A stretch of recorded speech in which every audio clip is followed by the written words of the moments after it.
So hello students, कैसे आप लोग? सब आप लोग ठीक होंगे? Once again welcome to my channel MJQ classes for SSC class 9 and 10। तो आज हम तुम लोग को बताने वाले हैं कि हाँ, तुम लोग निबंध कैसे लिख सकते हो। सर, निबंध का मतलब क्या होता है? ठीक है, निबंध का मतलब होता है ऐसे। तो ऐसे हिंदी में कैसे लिख सकते हो, ठीक है।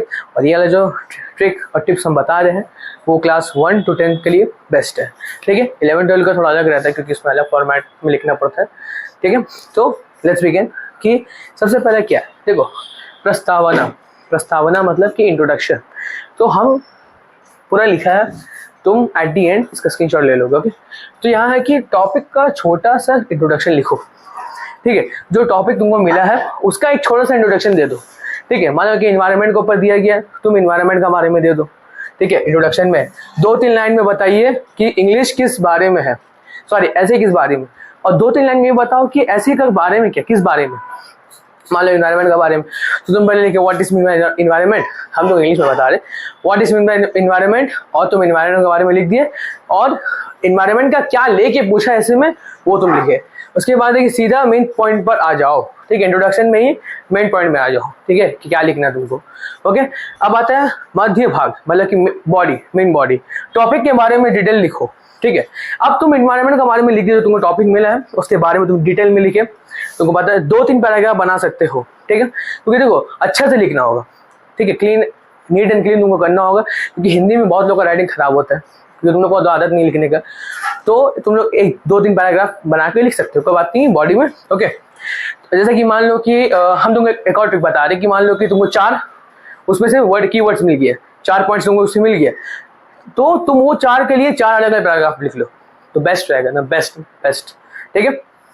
Then we have examples, EX मतलब एग्जाम्पल्स, फैक्ट्स, अपना एक्सपीरियंस लिख सकते हो, अपने तुम्हें जो भी एक्सपीरियंस है उसका रिलेटेड इन्वायरमेंट के बारे में तुम लिख सकते हो।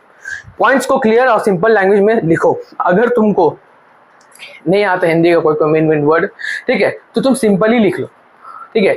प्लीज ये मत ट्राई करो कि हम हार्ड वर्ड लिखेंगे, कुछ और मतलब हो गया तो, क्योंकि जो रीडर होगा उसको लगेगा कि कुछ और। देखो, एक वर्ड का 50 तो मीनिंग होता है, और तुम किस हिसाब से लिख रहे हो, वो किस हिसाब से पढ़ेगा वो तो तुमको नहीं पता है। तो सिर्फ अगर तुमको नहीं समझ में आ रहा है तो तुम सिंपल वर्ड में लिखो, सिंपल लैंग्वेज में लिखो, ठीक है, और क्लियर और अच्छा से लिखो। फिर आता है कि व्युपसंहार, ठीक है। व्युपसंहार मतलब कंक्लूजन, लास्ट में शॉर्ट समरी लिखो, ठीक है, एकदम आखिरी में। तुमको पता है कि समरी लिखना मतलब कि इन्वायरमेंट का शॉर्ट समरी लिखो, अपने ओपिनियन या फाइनल थॉट लिख दो, ठीक है। तुम्हारा क्या ओपिनियन है, ऐसा मान लो कि फॉर और अगेंस्ट में हो, अगर आर्गुमेंट लिख रहे हो तो तुम अपना ओपिनियन लिख दो, या फाइनल थॉट तुम्हारे दिमाग में क्या आ रहा है, कोई और टॉपिक रिलेटेड तो क्या आ रहा है तुम वो लिख दो।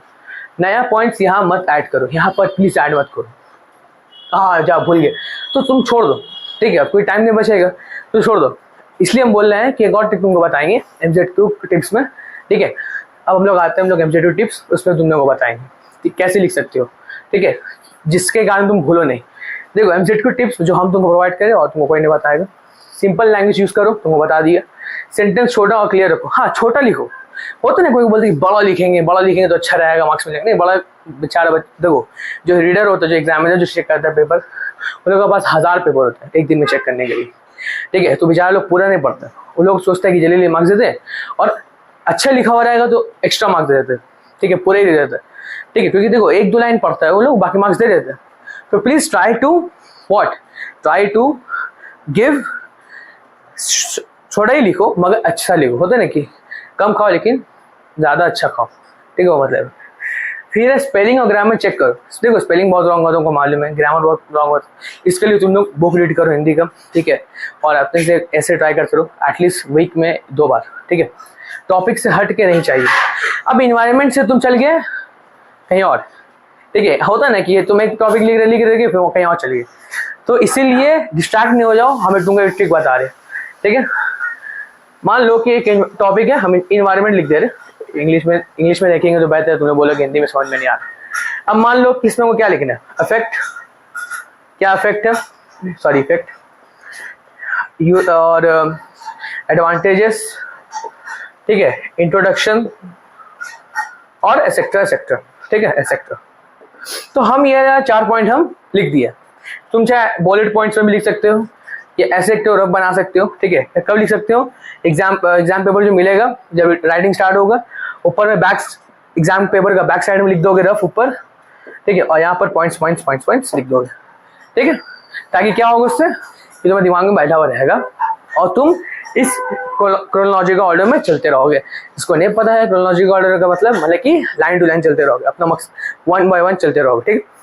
सो यही मतलब था कि जिसमें तुम क्या होगा, टॉपिक्स हट भी नहीं सकोगे और तुम्हारा कोई नया पॉइंट ऐड भी नहीं कर सकोगे। अगर तुमको बॉडी में ऐड करना था तुम तो पहले यहाँ लिख दिए, ठीक है।